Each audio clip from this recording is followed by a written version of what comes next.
And He knows what's going to happen even before it happens.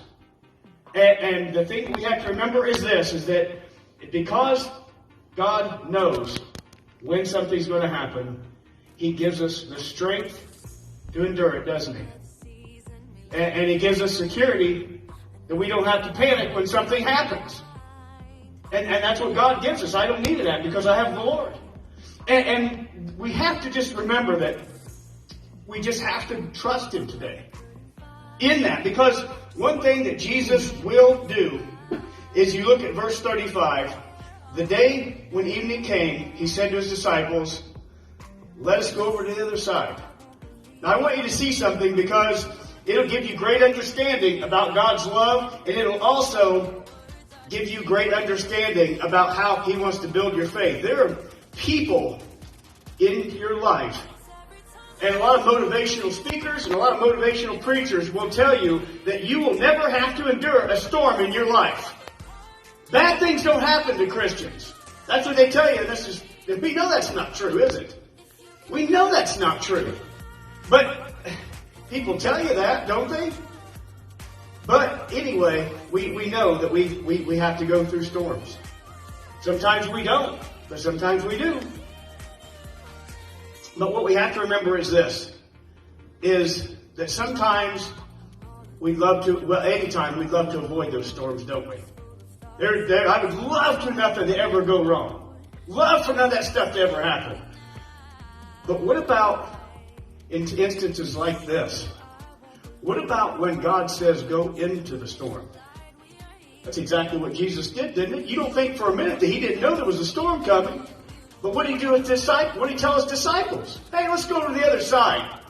Now He could have said, hey, there's a storm coming. Let's wait till it's over and then we'll go. No, He did not. He said, let's go on over to the other side. Now He knew there was a storm coming, but he told His disciples to go through the storm. Why would Jesus do that? And you might be asking yourself the same question. Lord, if You knew something was going to happen, why didn't You stop it? Why didn't You keep this from happening? But, a lot of times people, you ask them how they're doing, and they'll say, just fine. I'm doing all right.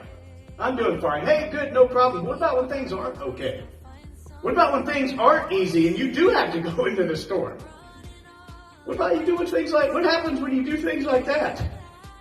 Well, when the water is figuratively, yeah, there's a big word for you. I found that in the dictionary, by the way. Yeah, oh yeah. What happens when you say everything's okay, but you look down and figuratively the water's coming in on your feet? What about when the waves are coming over the boat, the very ground that you thought you were okay on? Now wait a minute, Jesus is there. Things don't happen bad when Jesus is there, does it? What about when He tells you to go into the storm, the water's coming over your feet, then what do? When you think everything's okay and it's really not, what do we do? Well, if you really want the answer to that question, first of all, I have to understand this. If Jesus sent me into the storm, He knows that I can handle it. He's already given me what I need to handle it. He's already given you what you need to handle that storm, hasn't He? Secondly, I have to ask myself, Lord, I do not want to go into this storm. I don't. But I know this, that You are going to teach me something about myself or about You inside that storm. But not every storm is slow, is it? Verse 37 says, a furious squall came up, and the waves broke over the boat so that it was nearly swamped. It just suddenly came up. Don't be illusioned by storms.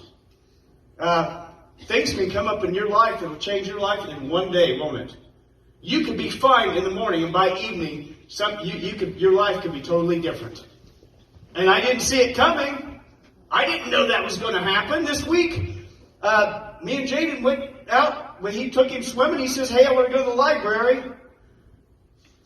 And we were going to the library. I thought I was feeling great.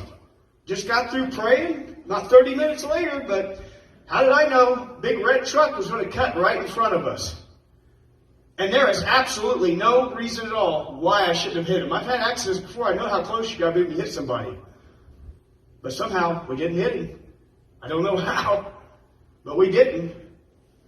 I didn't know that was going to come up. Now, I can't prepare for that. Now, I think I can. A lot of us, we got to get a little bit delusional, don't we? Whatever comes up, I can be ready for it. But we just said we don't know when the storms come, because sometimes they come up a little faster than we think. Sometimes they come up unexpectedly, don't they? And we think, wow, I didn't see that coming. But the best thing that we can do is this. You can't predict what's going to happen, but you do know someone who does know what's going to happen. So what I need to do is not prepare for the storm. I need to prepare to be with Jesus.